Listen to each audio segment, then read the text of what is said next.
जुन्नर तालुक्याचे आमदार शरद सोनवणे वारंवार पत्रकारांना टार्गेट करतात। पत्रकारांनी काय त्यांचं घोडं मारलंय अजूनही माहित नाही। त्यांनी स्पष्ट होऊन सांगा कोणत्या बातमीमुळे त्यांना त्रास झाला। आता अतुल बेनके यांनी सांगितलं की मी डुडी यांशी बोललो आणि डुडी यांनी अतुल बेनकेंना असं सांगितलं की आपण ती सुनावणी रद्द करतोय किंवा करूया। तीच बातमी जर एखाद्या पत्रकाराने केली असेल तर यांना अडचण व्हायचं कारण काय? आणि यांच्यात एवढीच हिंमत असेल तर यांनी ती सुनावणी रद्द करून दाखवायला पाहिजे होती। असं न करता तिथं आदिवासी बांधवांच्या पुढे एक सांगायचं आणि ते म्हणतात मला प्रकल्पच माहित नाही, मग आमदारकीचा उपयोग काय आपला?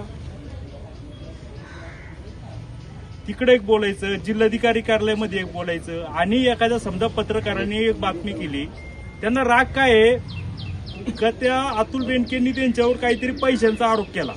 आता ते त्यांना ते माध्यमांसमोर काय मांडता येत नाही, कारण की त्यांचं म्हणणे का सगळे माध्यम बोगस आहे, धंदेखोर आहेत।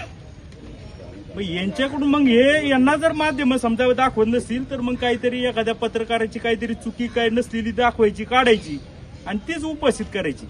आणि झाले असं का हळूहळू त्यांना इतकं ते सत्तेचे हे झालेलं आहे, आमदार झाल्यापासून ते वेगळ्याच आयुर्भावात वागतात, आमदार नसल्याच्या नंतर जमिनीवर असतात आणि आमदार खुर्ची भेटल्याच्या नंतर असं काय होतं त्यांना का ते डायरेक्ट ढागामध्येच जातात। आता खरं तर हे सगळं जे झालंय वाणी साहेबांना जरी टार्गेट करतायत ते समजा बोलतायत, परंतु त्यांचे शब्द पहा ते इतर सर्व पत्रकारांना देखील अपमानित वारंवार करत आलेले आहे। तर त्यांचे कार्यकर्ते एखाद्या पत्रकाराला असताना तुमच्याबद्दल नाही अमक्याबद्दल बोललंय असं वेगवेगळ्याचं गैरसमज निर्माण करून देत आहेत। परंतु शरद सोनवणे यांना विनंती आहे का त्यांनी आमदार त्यांना जनतेने कशासाठी निवडून दिलेलं आहे ते काम करावं। ती कामं करायची सोडून जर एखाद्या पत्रकारांना समजा बातमी करत असेल, समजा एखादा पत्रकार चुकला तर समाज बघतोय, समाज त्याला नाव ठेवली किंवा समाज बघल। तुम्ही जर म्हणता का मी 15 ऑगस्टच्या नंतर तुमचं बोर्ड बघतो, माझ्या आमके गुन्हे आहेत, आमकी कलम आहे, ते करून दाखवा।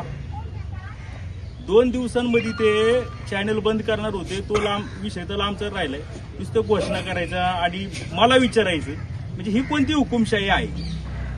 कोणती बातमी करायची? समजा रस्त्यावर खड्डा पडलाय तर यांचं अपेक्षा काय तर मला विचारायचं मग बातमी करायची, असं चालणार नाही। तर वाणी साहेबांना जे काही घडले त्याच्याबाबत आम्ही सगळे पत्रकार वाणी साहेबांच्या सोबत आहोत आणि शरद सोनवणे यांना देखील इशारा असा राहील तर त्यांनी त्यांचं तोंड सांभाळून बोलावं, कारण की कुणी ऐकून घ्यायला मोकळा नाही, कुणी तुमच्या खाली कांडा नाहीये। त्यामुळं उद्या समजा तुम्ही बोलले तर चोख प्रत्युत्तर त्याच सभेमध्ये दिलं जाईल, जे होईल ते होईल।